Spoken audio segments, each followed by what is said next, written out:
This woman's 11-year-old son is a haemophiliac. She was told a month ago he has the AIDS virus in his blood. This means he's a carrier and has a 1 in 10 chance of contracting AIDS. How did his parents react? We were completely devastated at first, but we then realised that Paul had to go on living a normal life, and we had to adjust to it in the same way that we had to adjust to the news that he had haemophilia. The World Health Organization say over 15,000 cases of AIDS have now been reported in 67 countries, and that does not include many Central African states, where AIDS is widespread but cases are just not reported. In 1982, there were 31 cases of AIDS in Britain. A year later, there were 45. By 1984, that had increased to 108. Now, 226 people are registered AIDS sufferers. Cases are doubling every 8 to 10 months, and by 1988, the experts estimate there will be at least 460, perhaps as many as 7,000. They've advised the health service to be ready to cope with at least 1,800 AIDS patients. The 226 people suffering from the full syndrome represent just 10% of a wider group who've had some form of exposure to the AIDS virus. Another estimated 600 people have AIDS-related complex, a less virulent form of the disease. And at least another 1,500 have had some exposure to the virus. They have AIDS antibodies in their blood, though they show no symptoms of the disease. Doctors believe that about 10% of them will develop some form of AIDS in 5 to 10 years. These figures represent the most conservative estimate. There could be as many as 10,000 people who've been exposed to AIDS. Be kind enough to read the AIDS leaflet. From today, blood donor centres will be handing out questionnaires and testing all blood to establish whether people have been exposed to AIDS in order to eliminate them from blood donor programmes. The test will also be available in special clinics and through some GPs. Doctors anticipate that thousands of people will prove to have been exposed to the virus. But the test, developed at London's Middlesex Hospital, won't identify everyone. Some people may show negative even though they have been exposed. AIDS antibodies are different from other antibodies. Having them in your blood doesn't mean that you're immune. You may at any time in the rest of your life, we think, possibly, develop disease which is related to that virus. Now, the incubation period we take as being 2 to 4 years, but equally well it could be 5 to 10 years. There may be people who are infected now who in 10 or 20 years' time will start suffering an illness because of their infection. We cannot say, we have no predictor, no blood test that we can do which will say what is going to be the outcome of an infection. We can identify the infected person, but we can't say what the outcome is. When the AIDS virus, HTLV3, enters the bloodstream, it makes contact with a white blood cell called a T cell, which protects the body's immune system. The virus can penetrate the T cell because it fits the cell's own characteristics. Once inside, the virus sheds its own coat and its viral genes are absorbed into the T cell's own nucleus. From this point, the virus can remain dormant or it can become active. If the virus remains dormant, it will make no new viruses, but it may be contagious if infected cells are transferred to other people.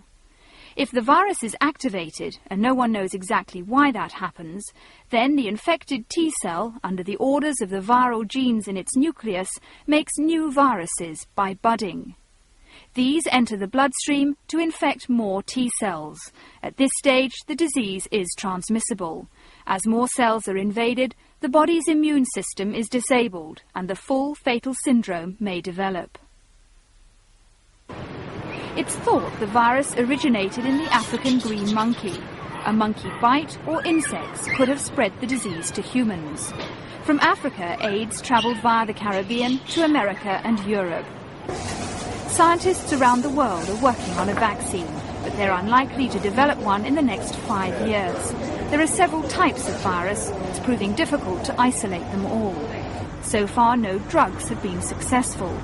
Even if the virus can be destroyed, the body's immune system is fatally weakened. Drugs must be found to kill the AIDS virus and restore immunity. Scientists have found the AIDS virus in blood, semen, human milk, saliva and tears.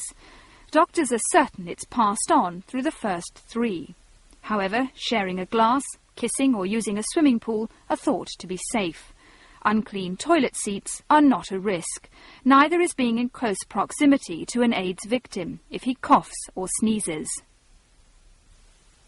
Sexual intercourse is the #1 method of transmission. Homosexuals are most at risk, 70% of cases. Anal intercourse frequently means that tissue is ruptured, allowing semen into the bloodstream. But doctors are now finding that heterosexuals can get AIDS. It's mostly women who are at risk from infected men. But men have contracted AIDS from female prostitutes. These women may be infected because they're in another group at risk, intravenous drug users. People who share needles are vulnerable.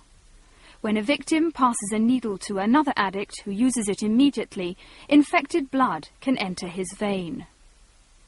Some prostitutes are drug addicts and can pass AIDS on to the heterosexual community via their clients.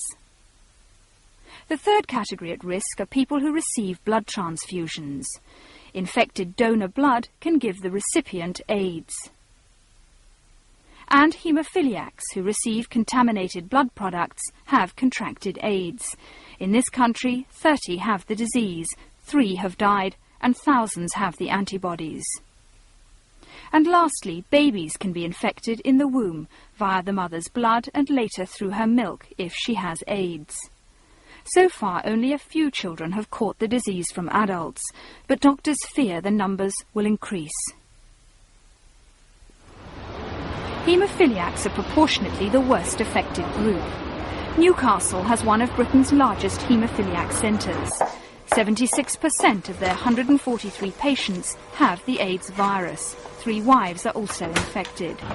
Haemophiliacs need Factor VIII, a clotting agent made from concentrates of blood. Because this country wasn't and still isn't self-sufficient in blood products, Factor VIII was imported from America. It was contaminated with AIDS, and as a result, more than 4,000 British haemophiliacs today have the virus. Factor VIII is now heat-treated to kill AIDS, but the damage has been done. I feel terrible as one of the men who had to prescribe that treatment, of course unknowingly that this virus was contaminating him. I think if government had really put its money where its mouth was many years ago and really given the blood transfusion service of this country what it needed and what it wanted, then many of our patients would be free of the risk of AIDS. And of course they now are, the ones who haven't come into contact, particularly with the American products, because the products are heat treated.